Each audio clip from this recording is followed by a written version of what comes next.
An untrained underage boy named Eric Kulas talked his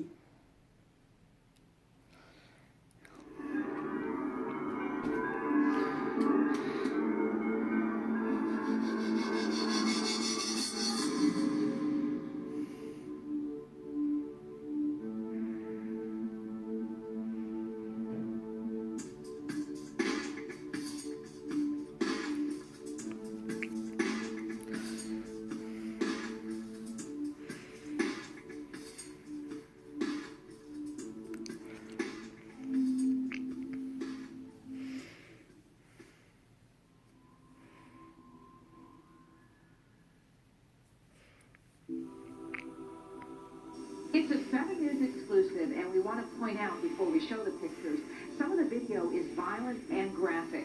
The boy claims he was brutally attacked in the ring. Tonight he says he thought he would die during the match.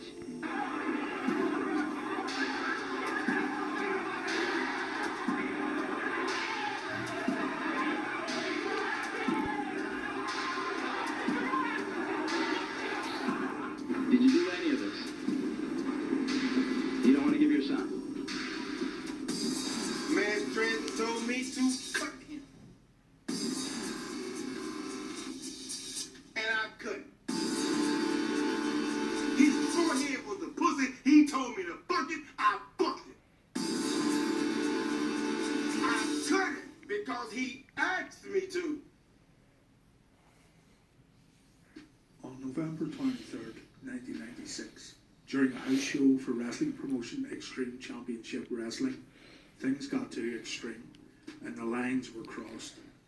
An untrained underage boy named Eric Kulas talked his way into working a wrestling match with notorious ECW originals New Jack and Mustafa, known collectively as the Gangstas.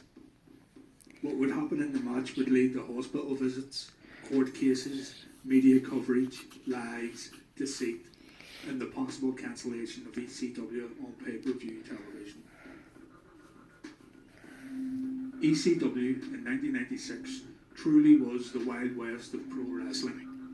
While WWE and WCW were still presenting family-friendly television shows, ECW was on fire, literally, and causing a huge amount of noise among older audiences and tape traders.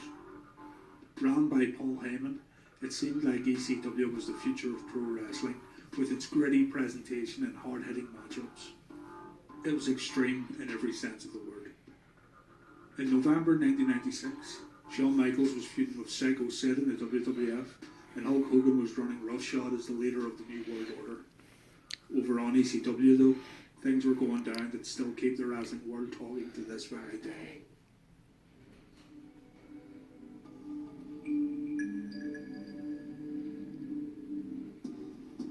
In a house show taking place in Massachusetts, Devon Dudley and Axel Rotten were booked to take on the Gangstas, a team consisting of Mustafa and New Jack. For reasons unconfirmed, Axel Rotten did not make the show, so the scheduled tag team match was down one man. Step forward, Eric Kulas.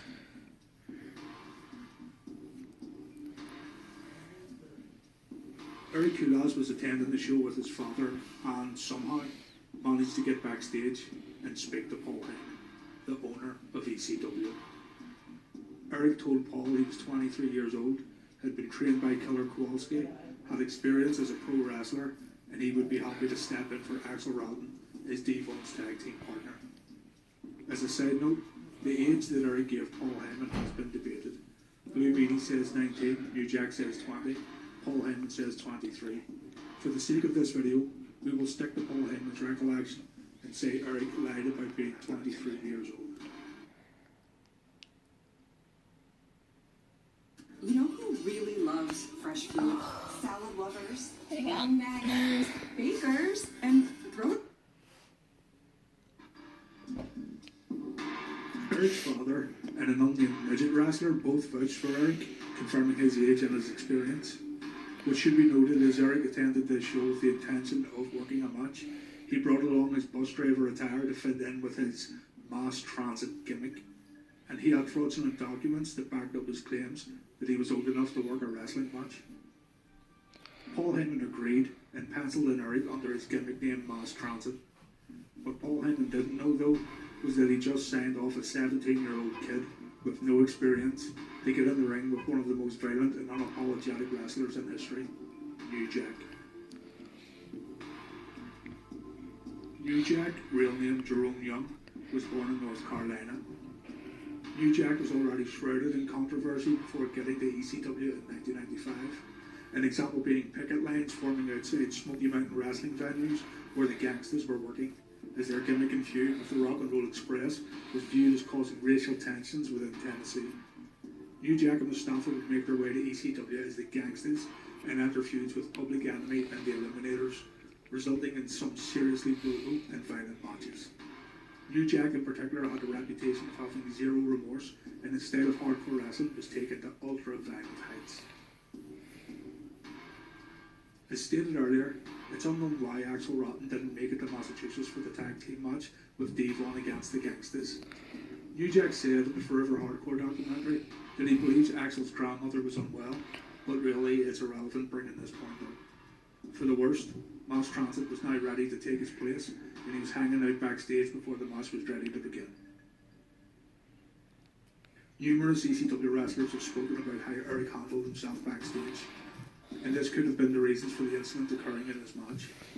Quote the Blue Meanie. The funny thing is, I thought he was security from the building.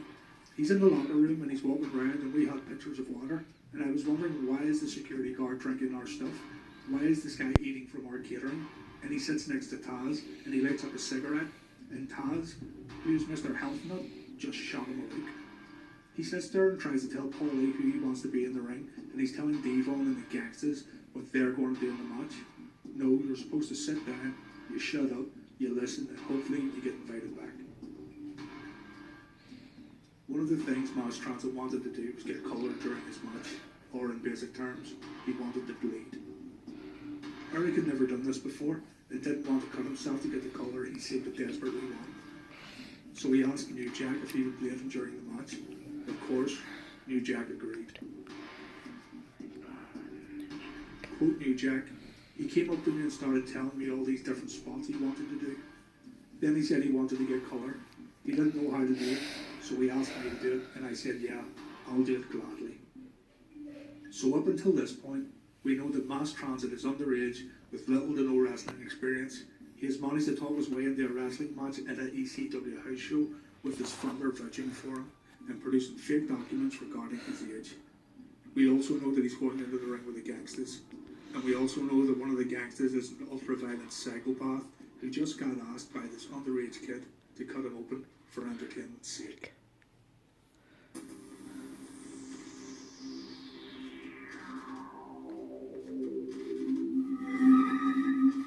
This video isn't going to show any clear footage of the Mass Transit incident for numerous reasons. If you want to see the footage, it's available online. What we will do, though, is describe exactly what happened. The footage was recorded by ECW booker Gabe Sapolsky, who later said, I remember taping it and shaking as I taped it because it was pretty brutal.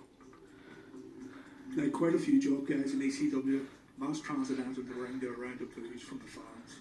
They were furious that they saw this fat kid instead of Axel Rotten, who was advertised for the show. During his entrance, Mass Transit yelled back to the crowd in typical heel fashion, not exactly endearing himself to the fans. After a few minutes into the match, Kulaz was left in the ring with New Jack.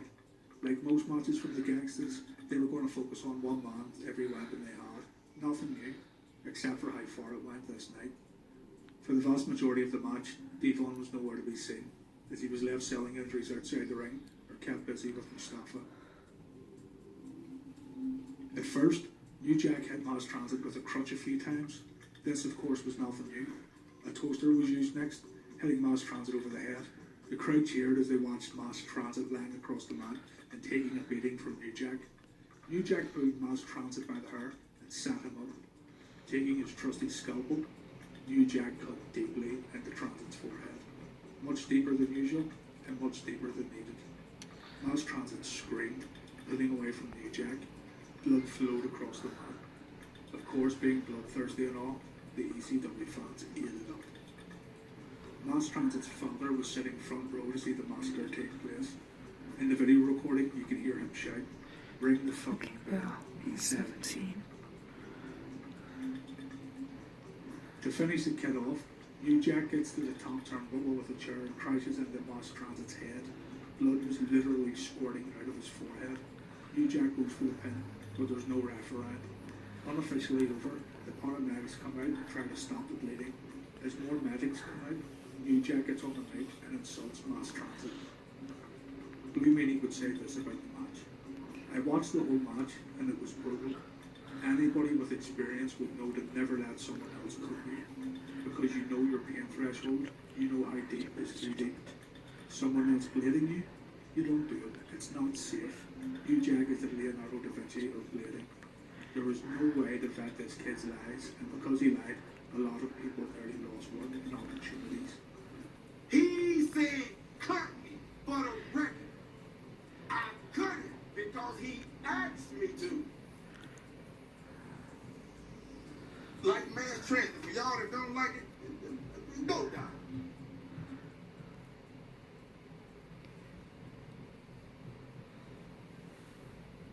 Three years after the incident, New Jack was tried on charges of assault and battery with a dangerous weapon and later sued by the Kulas family. Leading up to the trial, Moss Transit gave media interviews regarding the assault, with many media outlets failing to report on how Eric lied about his age and how he asked New Jack to bleed him. The running theme of the media reports was how Eric wanted to become a wrestler, but he didn't know he would get nearly beaten to death. A Rhode Island teenager with aspirations of becoming an extreme wrestler says he was brutally attacked in the ring. He says he thought he would die during the match, a match that was recorded on videotape. Let's be honest, when you went there that night, you knew it wasn't going to be choir practice. That's fair to say. But did you think it would be this bad? No, I didn't. Not in my wildest dreams. I don't think in anybody else's wildest dreams. They savagely attacked me. They crucified me in front of 1,000 people. Eric's dad was in the audience trying to stop the match. That just must have been painful to sit and watch. This is your own kid here. Like I said, it's the worst night of my life. Do you wish you just never went there that night? Of course. There was a lot of spin out on the story, with one news outlet saying that Moss Transit thought he was going to win a comedy match, but instead New Jack came to the ring and insulted him. He says promoters for Extreme Championship Wrestling, the third largest professional organization, were going to feature him in a comedy match. Instead, to Eric's surprise, New Jack, the most vicious wrestler in the ECW, climbed into the ring and beat him senseless. After hearing about Eric Kulas' request of New Jack to make him get color, a jury acquitted New Jack of all charges in the criminal trial, and he was later declared not liable in the civil trial. Performers who testified at Young's trial stated that Kulas was extremely arrogant and demanding backstage prior to the match, and when told that he would have to bleed as part of the match, Kulas had asked New Jack to bleed him, since he had never done it. There was, however, problems stemming from the incident that would affect ECW as a company and threatened the halt the momentum they had been building towards their first ever pay-per-view show. Before the Moss Transit incident, ECW had a deal with pay-per-view company Request TV to air ECW Barely Legal on March 30th, 1997. However, during an interview promoting Barely Legal, journalist Keller told Request about the Moss Transit incident in November of 1996. As a result, Request TV cancelled Barely Legal. From there, it became a domino effect as other pay-per-view companies passed on Barely Legal. Despite emails from ECW fans, Viewers' Choice and Cablevision passed on Barely Legal completely because of its level of violence. Premier also expressed concerns about ECW's level of violence and blood and the fact that the programming was not for kids. But after an email campaign by the fans, Premier decided to carry Barely Legal. As far as Request TV goes, Paul Heyman begged and pleaded his case, and eventually, Request TV reversed its decision to air Barely Legal, but under three conditions. Number one, Request gets an advance copy of the script. Number two, there will be no excessive blood. And number three, it will air at 9 p.m. instead of 7 p.m. Sadly, on May 12, 2002, at the age of 22, Kulas would die as a result of complications from gastric bypass surgery. Later, his parents once again tried to sue New Jack. This time they claimed their son's need for a gastric band was a result of depression and a major eating disorder due to what New Jack had done to him years earlier. they were again unsuccessful, seeing New Jack. New Jack would go on to be even more extreme and violent in the months and years that followed, becoming one of the most notorious figures in pro wrestling history. ECW would hold their first pay-per-view and see further growth before being eaten up by WWE.